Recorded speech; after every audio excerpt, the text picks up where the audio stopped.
Hello, everyone. So I'm here for your week.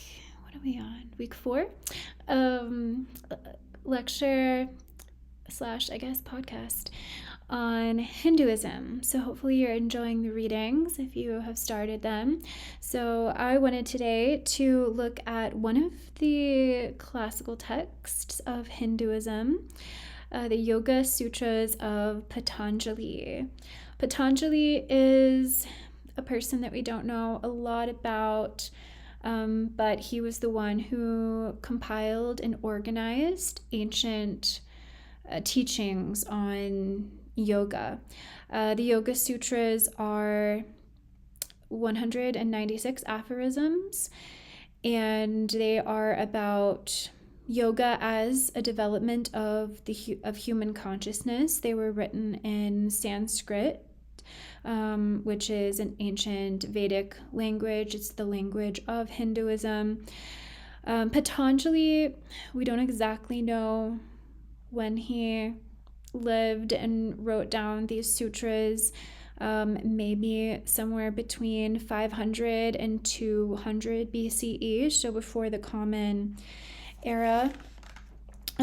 Sanskrit is thought to be a sacred language. A lot of times in various religions, the culture, the geographical region, and the language kind of aligned with those becomes the sacred language. For instance, you can read the Quran for Islam in English or any translated language, but to read it in the original Arabic brings out sort of its sacred essence. And then, Hebrew for Judaism and so on. The Sanskrit is written in the same script as Hindi. Devanagari and Deva, you might have heard that word before. That refers to God or divinity. And Sanskrit is called itself Devavani, or the language of the gods. So the Vedas are the earliest known Sanskrit writings, just to kind of give you more of a context for the language itself. So the Rig Veda is the earliest Sanskrit writing that we know, and it dates back to at least 1500 BCE, and then there are 3 other Vedas as well. Sanskrit is a very rhythmic and musical language. Some people describe it as stringing pearls on a thread. And often the texts can be, because they are written in a language that is musical, are often chanted musically. And I'm going to give you an example of that in a second. And when I do, you'll find that I start off the chant with the sound Om, and the Om is thought to be, in Hinduism, the original sound from which the entire manifest universe began. Before I go into that, I just wanted to talk a little bit about, I think I mentioned this on your discussion board, but what yoga means for the Yoga Sutras. So yoga is basically a practical way of living that helps you evolve your consciousness. And in the West, we mainly think of yoga in the third sort of stage or limb. So we just focus on that third one, which are the poses that you go through when you go to a yoga class or you have your own routine. If we're not using the Sanskrit terms like downward dog, etc. So the 8 limbs of yoga are called ashtanga, and they are as follows: yama, which are social ethics or restraints. And all of these are, it's kind of like the Eightfold Path in Buddhism, right action, right thought, etc. So these are kind of the mottos that you live by. So yama, as I said, are social restraints and or ethics, and they include sort of practices, I guess we could say, because everything is kind of a practice in this context of yoga. Ahimsa means nonviolence, reducing harm. So that is an ethic that those who follow Hinduism practice, just nonviolence in speech, nonviolence in action, just kind of living a very peaceful, non-harming life. And that's also an ethic in Jainism, in Buddhism, etc. Satya means truth, so truth telling is very important, honesty, integrity, and we saw a lot of talk about integrity and sincerity if you read through the Tao Te Ching in Taoism. Sorry, I put a little bit of a t sound there, which I shouldn't. Asteya, which is non-stealing, and we can really talk about each of these yamas on a continuum of concrete and sort of metaphysical. What does it mean to not steal? We can look at that very literally, or like a continuum of the literal and metaphorical, I guess, would be another way of saying it. So you can look at it really concretely. I'm not going to take something that's yours because it belongs to you, right? I don't want to steal it. But you can think about stealing someone's energy, or you can think about stealing someone's agency by compromising and trying to possess them or manipulate them. So, and even stealing from ourselves, stealing the time, thinking about Taoism and the idea that you shouldn't die before you've lived out your years, right? You shouldn't waste time. You should devote your time to the spiritual and the material with integrity, and make sort of, I guess, the most of every moment could be a way to say it. So to not steal from yourself by, doom scrolling social media or any practice that you feel is life-taking and energy-taking instead of life and energy-giving. Brahmacharya is the appropriate use of one's vital energy, which really goes along with some of my metaphorical examples. So where do we put our attention? Where do we put our focus? What is the quality of that focus and that attention? And then aparigraha, which is non-possessiveness, kind of going along with, or could it be described as non-attachment, kind of an allowance of things as they are, non-resistance, which again could connect to Taoism's concept of wu wei, that effortless action. So that's the first limb of yoga. The second limb of yoga is niyama, and these are personal rather than social, although I think the social kind of and the personal kind of intertwine, but we can think of them as restraints.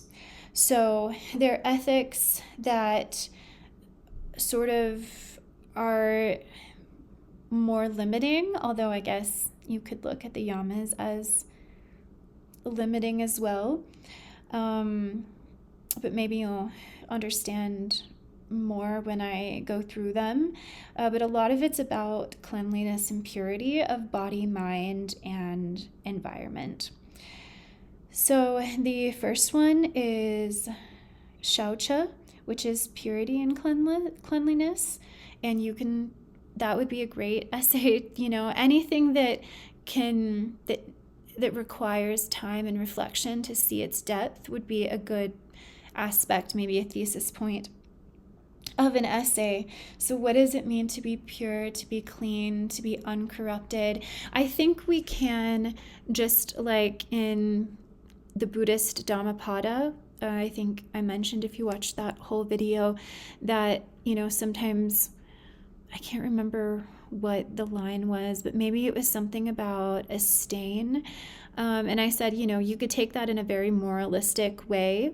Sometimes people are almost triggered by the, I guess, suggestion to be pure, and that can be problematic. But I think that if we want to have a spirit of generosity and understanding this, we can look at how it might be beneficial. So maybe we are looking at what we're consuming, and I'm just thinking specifically like content wise, but also, I guess, like diet and just what we're consuming in our day, the people that we're around, trying to find a balance, not go to either extreme, but not consume, take in literally and metaphorically or abstractly so much from a frequency or a vibration that does not serve us, that we start to get into a place of suffering, that we're resentful, we're burnt out, we're tired. And some of these, sometimes we don't have complete control over sort of maintaining and having self-discipline and choosing and being intentional, because there's also society. I mean, you may not be able to choose how many hours a day or a week that you work, and it's almost inevitable that you'll be burnt out, right? So there's a little bit, when you live in a world in a historical period with people and as humans and in nature, there's always going to be maybe a restraint. But how can we purify our energy? Like when we get home, maybe instead of from a long day of work, instead of like binging on Netflix, we can take just 5 minutes and sit down and close our eyes and release the day, right? Like you could call it a meditation, you could call it a prayer, whatever your faith is, read the Bible for 5 minutes, pray for 5 minutes, meditate, do a little bit of yoga or stretching, and just to purify the energy field. So, you can expand on that and take that however you would like. The second niyama is santosha, and that's contentment. Tapas is a practice causing change or heat. I think that for me, what I think of are the sort of tasks and practices people sometimes bring into their lives to, I guess, like generate, or I don't know what the right verb is, like the neurotransmitters like serotonin and dopamine. And, maybe like an example would be putting on some music and dancing. So it's being intentional with your energy. How do you create positive change in your life in terms of that sort of inner level? Svadhyaya is self-study or observation. So mantra and chanting, anything that you can do to, I guess, get into your more spiritual or psychic kind of side, to dwell on this non-productive or non-achievement in a way, consciousness and activity that is something that's more nourishing. So maybe what books uplift you, or what spiritual practices uplift you. Maybe, and I use spiritual in a very non-religious way. So if you are not religious at all, I think you could still use that word.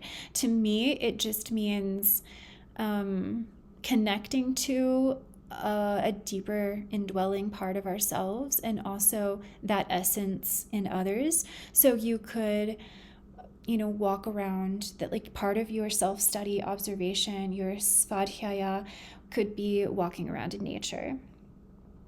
You're being, observing in that sense and nourished. And the last one is Ishvara pranayama. Sorry, that's a pretty long word.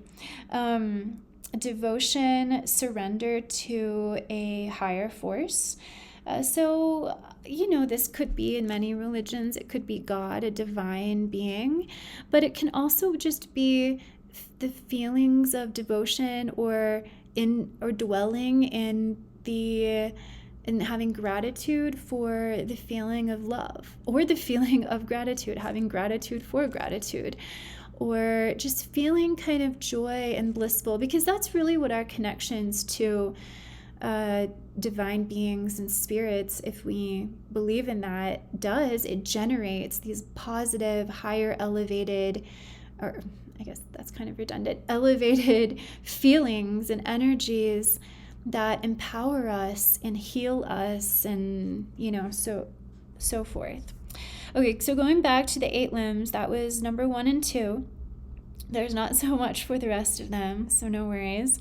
Asana is the yoga that most people who are not from this culture or very familiar with this tradition think of when they think of yoga. So it's posture and sitting, that's all it means.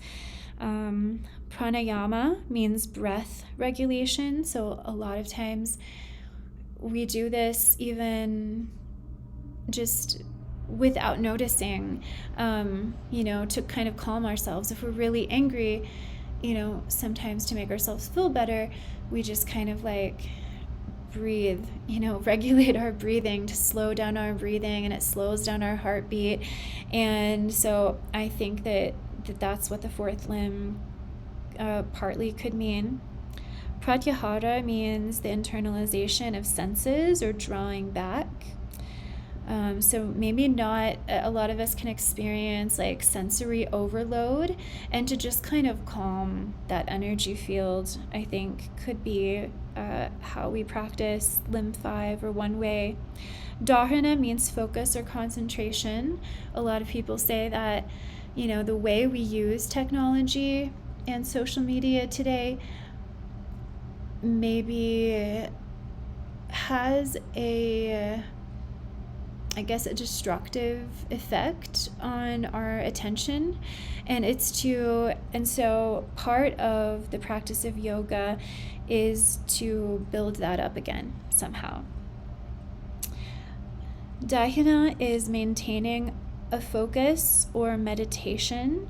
So I know that both 6 and 7 have focus in them, but it's more like is a different kind of focus, I guess.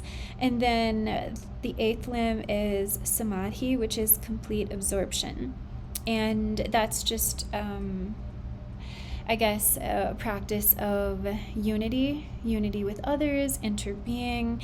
It is when the object of meditation is so completely absorbed in consciousness that there's no perceived separation between subject and object. And a lot of times our separation can make us suffer, because we bring out the I or the ego and we say, oh, this person is offending me or insulting me, and I am insulted. But if we maybe shift our mindset and see this other person as having some deeper connection to ourselves, and people do this in all sort of people have all sort of thought experiments to kind of help them connect with others.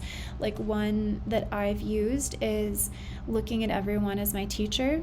If someone, let's say, I feel that they've attacked me, maybe with the tone of their voice or I don't know if attack is the best word. I don't want to keep using the word trigger, but that just sometimes works for me. You've had an interaction with someone and you just feel upset. There we go. You can say it like that. How can we dissolve our own pain and our own suffering? And it may be something that we need to go and talk to that person, for reconciliation, but we can better do that if we're calm.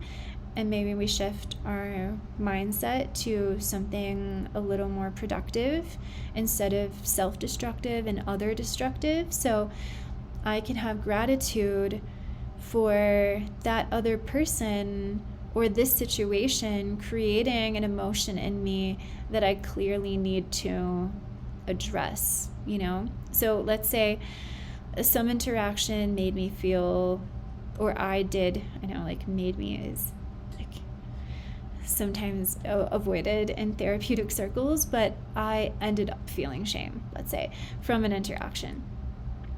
So that might remind me that shame is something I need to work through in myself through maybe like a meditation or something. So, you know, and then I can go back to that person, maybe not completely cured of my resentment toward them if that's how I felt by feeling shame. If that was like kind of the reaction to the reaction, but I can look at them as well with gratitude. And this maybe has limits depending on what kind of harm was done to you, if there was harm. You know, so with everything, take what you read and what you hear from people, what serves you, and shelve the rest, or transmute the rest into something that does serve you. Okay. So now I'm going to go through a few chants so you can kind of see how Sanskrit sounds, since we, you know, all of our translations are in English. This one is called Asatoma. It's from an Upanishad, actually, and it's a very well-known one. A lot of times, if people aren't from this tradition and culture, but they know something about, they know a chant, this is the one I have found in my own experience that people know. And it basically is a short chant that asks for guidance to clarify our heart and mind. And chants are generally repeated to kind of enter into the energy that they offer. Om Asatoma Sadgamaya Tamasoma Jyotirgamaya Mrityorma Mritamgamaya Om Shanti Shanti Shanti Om Asatoma Sadgamaya Tamasoma Jyotirgamaya Mrityorma Mritamgamaya Om Shanti Shanti Shanti. And that means lead me from untruth to truth, lead me from darkness to light, lead me from death to immortality. Peace, peace, peace. So Shanti means peace. Asat means untruth. Ma means me. Sat means truth. So Asat versus Sat. Gamaya means to lead. Tamas means darkness, or it could mean like which could mean a lack of awareness. Jyoti means light. Mrityu means death. Amrita means immortality, and as I said, Shanti means peace. There are some longer chants, but just to give you another example of like how differently they can sound, I'm going to do Gananantva, which is a Vedic chant from the Rig Veda, and it's to the elephant-headed deity Ganesha. And Ganesha is one that people are devoted to because Ganesha removes obstacles and gives you protection. So whenever you're in need of that, you know, that's maybe who you think of. Om Gananantva Ganapati Gum Havamahe Kavin Kavinam Upamasravastamam Jeshtarajam Brahmanam Brahmanaspata Anashvinvanuti Bisida Sadanam Shri Mahaganapataye Namaha. So this one means, among all of Shiva's attendants, we invoke you, Ganesha, the seer of seers, the most glorious and eminent, sovereign of all Brahmins. O Lord of Brahman, having heard us, sit down nearby with all of your protective energies. Salutations to the great and magnificent Ganesha. Okay, so now let's go ahead and go on to the Yoga Sutras. Again, the Yoga Sutras are comprised of 196 sutras, or a sutra is kind of like an aphorism, presented in 4 sections or padas, each section emphasizing a different aspect of the science of yoga, and it's generally thought that the first and second are more kind of accessible and attainable to a beginner, and they just get increasingly, I guess, more difficult and esoteric. At least that's my experience. So Sri Patanjali, again, he is known as the father of yoga, but he didn't necessarily create it. As I mentioned in the beginning, he was the one who just compiled it and organized ancient teachings for everyone.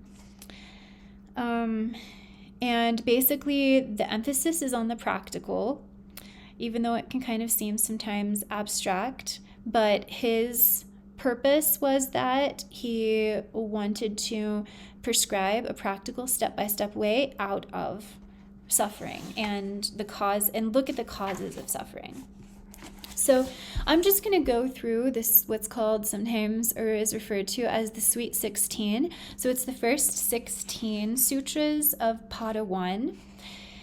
And let's just see what we can say. And if you hear me pause, it's because there's a lot of commentary in this, and I'm skipping it to go to the next actual sutra.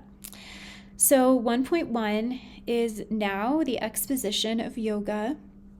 So I think it's really interesting that it starts out with the now, which is atha in Sanskrit, because it's kind of like a calling to bring your attention to this subject. And looking at even the Yoga Sutras as a part of a practice, it's kind of like calling ourselves to order. 1.2 is the restraint of the modifications of the mind stuff is yoga. In Sanskrit, it's yogas chitta vritti nirodha, and you can see how that can be chanted. So to be able to have self-constraint and self-discipline, we can sort of calm the monkey mind. Like, a lot of us suffer because we ruminate. We go rehearse over and over a conversation that we've had, the outcome, like our emotional outcome of an interaction. Maybe we're so embarrassed, or we have regret for some reason, or we're trying to figure out something, and there's just the solution just doesn't seem to be coming to us. A lot of times our thoughts create suffering, and so mind stuff, if we can have more agency and control over it, maybe we won't lose sleep. Maybe we can stop ruminating and, do our homework or write the essay we need to write. And this has a lot of commentary. Okay, 1.3 then. So it's kind of a connection or a continuation from 1.2. So if we find a way, if we have a method to calming ourselves, then the seer or the self abides in its own nature. So the seer is the power of seeing, it's the aware self, it's pure consciousness. It refers to the purusha, which is kind of like the godlike part of ourselves, or the divine spark in ourselves, the part that's connected to source. So when we have kind of reached the goal of the 8 limbs of yoga, then that part of ourselves abides in its own nature. It's not taken out, it's not covered up, it's not inaccessible to us. Like we unify with our purusha, and we dwell within our own nature instead of being disconnected or lacking integration. 1.4 says, at other times, so when we're not in this blessed, blissful state, the self appears to, and self is a capitalized self. It's the big self, not the lowercase self. The self appears to assume the forms of the mental modification. So I was going to say, I paused there. I'm just going to go back to what I was going to say. So the self with the uppercase S appears to be the self with the lowercase s, which might be our ego. You know, I am, it's who you are, who you say you are. Like, I'm a professor. I am, instead of just that sort of non-attached, pure, expansive source. You're now kind of limiting yourself and grounding yourself, which isn't, we have to do that living in the world and navigating the world. But I think there can be sort of a healthy way of assuming the lowercase self and an unhealthy way. And that is what the next sutra says. 1.5, there are 5 kinds of mental modifications which are either painful or painless. 1.6, they are, hold on. I think I skipped one. Did I? No. Okay, sorry. 1.6, they are right knowledge, misperception, conceptualization, sleep, and memory. So I think this is kind of interesting. I don't think that these divisions are very necessarily intuitive, but we can, so right knowledge, we can see things clearly. We can see things not clearly. Conceptualization just means kind of transmuting our thoughts and what we're taking in, our experiences, to sort of image thoughts and something that seems to have a bit of weight. And then sleep and memory. So let's see what they are, because it's the next sutras kind of expand on it. The source, 1.7, the sources of right knowledge are direct perception, inference, and authoritative testimony. So it's just kind of looking at the valid means of knowledge. 1.8, misperception occurs when knowledge of something is not based on its true form. So again, I'm going to bring up the C.S. Lewis quote that describes what God, for him, the Christian God is. God is someone who sees things as they are, who sees what should be seen and hears what should be heard. So it is just, we see things clearly. And a lot of times that might solve our problems, right? If we have, and I think I keep going back to maybe a similar example, but if we have someone at our work or our school or in our family that is, the dynamic is difficult and it seems like it's just causing friction in our life, a part of our inability to solve it, solve our difficulty with that person, etc., to improve our relationship, is because we're confused about it. We don't completely understand perhaps why things are the way they are, or we think we know, but we are wrong. 1.9, knowledge that is based on language alone, independent of any external object, is conceptualization. So basically here, conceptualization is creating subjective realities from the mind's incessant inner dialogue. So again, it's kind of transmuting raw material to a narrative that we can understand and reflect on. 1.10, that mental modification which depends on the thought of nothingness is sleep. So not much to say about that. 1.11, memory is the recollection of experienced objects. 1.12, these mental modifications are restrained by practice and non-attachment. So these are each the areas of life that we can work with when we practice yoga, and specifically non-attachment. 1.13, of these two, effort towards steadiness is a practice. So stilling the mind in meditation, cultivating with regularity, cultivating our consciousness and ourself with regularity, and developing an awareness of even what we're thinking, our habitual thoughts, and changing them, if we see that would help us. 114 is probably one of my favorites because as an academic, I'm so connected with, I think, different kinds of goals that I would like to move toward, and so even let's say learning a language, because learning a language is a part of being an academic, a language that's not your own, that's embedded within the subject area that you're interested in. So how can I best reach my goal?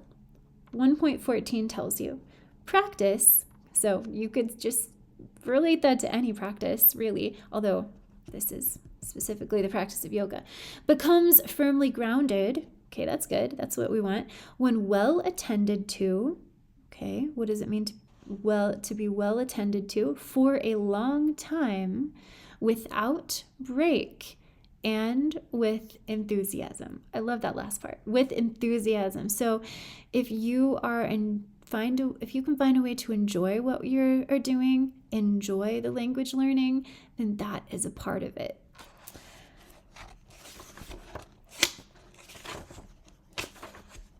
(115) Non-attachment is the manifestation of self-mastery in one who is free from craving for objects seen or heard about.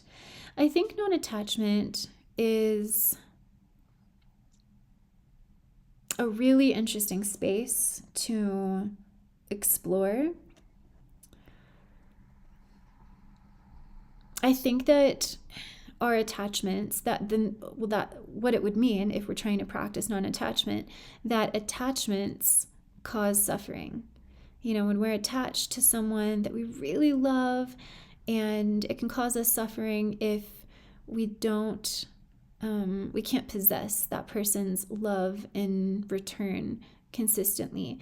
But if we approach that person that we loved with non-attachment, it wouldn't cause us suffering if we didn't hear from them every day or every hour, or if they, went on a vacation with family or friends or whoever it was without us.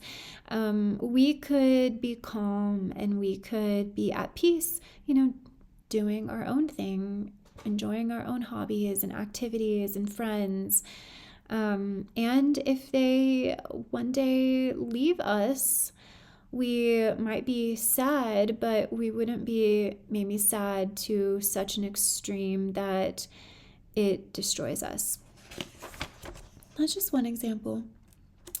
I really love the commentary, actually, with this one. So let me read a bit of this, actually.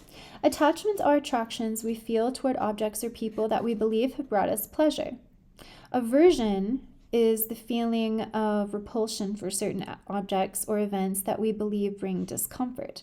So it's basically attachment in reverse. As seekers, we sometimes find ourselves caught in a contradiction. We believe that it is unreasonable to expect the world to provide permanent fulfillment. Meanwhile, even as we strive to experience the unbounded peace that is our true identity, we cling to a list of things we think we need to be happy. This contradiction occurs because we habitually attribute the power to confer happiness onto objects and attainments. So another example of this, and he's going to give some great examples. Oh, by he, I mean Reverend Carrera. So he's the one who is translating and giving commentary. I think that you can go, if you let's say you have a job that you are really in love with, and you would just be devastated if you lost that job. I know that may not be, super typical, but maybe it is. So if you are so attached to keeping that job, you might find yourself disconnected from yourself, or like maybe even making a lot of mistakes because you're basically trying too hard. But if you can let go a little bit and just be your natural self and allow your passions to guide you within your job, you might end up paradoxically being a little more successful, and people might like you more because they can see you, who you are, instead of someone that you're trying to be who you think would keep their job. So here's Carrera's example. We catch a whiff of warm apple pie. Immediately, without any apparent thought, a craving develops. I think we've all had that. Looking at advertising, craving, never a comfortable state, nudges us into action. We expend the time, energy, and funds necessary to get some apple pie. After enjoying a slice, a thought arises. It may seem harmless, yet it exemplifies a way of thinking that leads to suffering. That made me happy. Our beliefs seem to have switched from happiness is my true nature to I can't be happy without apple pie. What happened? We expended effort to get the pie, driven by the discomfort of the craving and the anticipation of experiencing pleasure from satisfying that craving. After eating the pie, we felt a release, and mistaking it for happiness, attributed our happiness to the pie. Actually, we just returned to the state we were in before the craving took hold of the mind, albeit with more calories and sugar in our bloodstream. That is not to say that apple pie is bad or good. It is neutral. Things in nature are neutral. It is our approach that determines whether sense objects are experienced as sources of pain or pleasure. As my master often said, electricity is good when you plug in a radio, but bad when you plug in your finger. If we are interested in knowing the true nature of electricity, the mind must be kept neutral. To maintain a clear, balanced mind, to perceive things as they are without bias, and to act without prejudging, constitute the core of non-attachment. So he also says a little later in this, non-attachment is not a negation of the world, but the cultivation of, and I think this is so important, the appropriate relationship to the transitory pleasures and pains of the world. I mean, that just brings us to Aristotle, right? Appropriate. It's an appropriate nature. So here's another little story or analogy that I think is really great. So someone asked a swami, is it okay for a yogi to have chocolate ice cream from Maygold's? Maygold's was a dairy farm and restaurant about 20 minutes away from the ashram. It was popular with ashram residents who enjoyed dipping into one of the restaurant's homemade desserts on warm summer evenings. That is a very good question. Allow me to answer it this way. Everyone please imagine that tonight's program has ended. It is very warm outside, and you decide to go to Maygold's for some chocolate ice cream. Is everybody with me so far?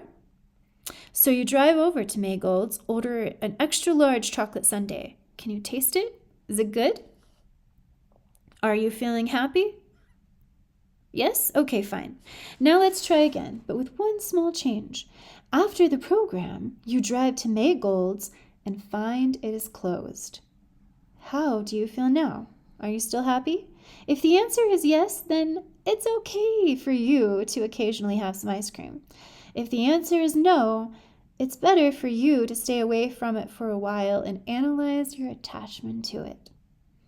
We have to ask ourselves if we are really enjoying life or if we are simply on a roller coaster ride of cravings, the effort to fulfill them and temporary satisfaction. Scratching an itch does not bring happiness, only temporary relief, followed by more itchiness and irritation. Change is the nature of life. Even when something or someone makes us happy, the situation is bound to change. We change, the thing changes, or the external conditions change. One day or another, everything we counted on to bring us comfort and joy slips away along with the hopes for happiness that we linked to it. Non-attachment is a difficult subject because it speaks to our fundamental motivations and beliefs regarding life. In the name of non-attachment, we examine what we hold dear and question if it is necessary to happiness. Do I need a certain size paycheck to be happy? Is it necessary to have children to be complete? Can I still be happy even if I lose my health? Is it even possible to live without desires? To help clarify the reason non-attachment plays in such a vital role in spiritual growth, we will briefly look at 7 key manifestations. And he goes through these. I'm going to read them really quickly, not the commentary that he has. But this first one was one that just immediately comes to my mind as he was asking the question, can I still be happy even if I lose my health? So what happens if we are extremely attached to our own health? Well, the day that we become unhealthy, which as human finite beings, it will happen, maybe not in a horrible way or a big way, but everyone has little kind of illnesses. Maybe we'll be really sad because we can't do what we normally do. We can't work, we can't go to school. Or if something, bigger happens in our health,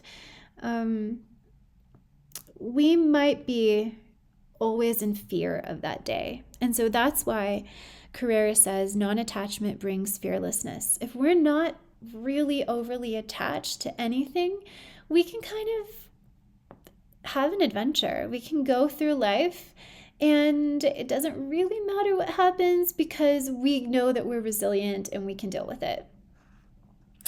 And then he says non-attachment expresses as service. Non-attachment frees us to love purely. Non-attachment includes taking care of ourselves. Non-attachment brings skill, and non-attachment cultivates nirodha. So there's only one more. Oh, sorry. There's one more. Non-attachment opens the door to wisdom. And then there's only one more of the Sweet 16, 1.16. When there is non-thirst for even the gunas, which are the constituents of nature, due to realization of the purusha, our divine self, that is supreme non-attachment. So there are 3 gunas or qualities in nature, and I'll end with this. Sattva, which is balance or illumination. Rajas, which is restlessness or activity. And tamas, which is dullness or inertia. The first chant that I chanted, included that. So every object in creation is composed of these 3 qualities. And to be able to have non-thirst for them is non-attachment. Okay, so that's it. Thank you so much for listening through the whole thing. If you did, I hope this gives you a little glimpse, at least into one of the classic texts of Hinduism. You're reading some others in your reader and about them in the textbook. So let me know if you have any questions, and be well. I will see you next week.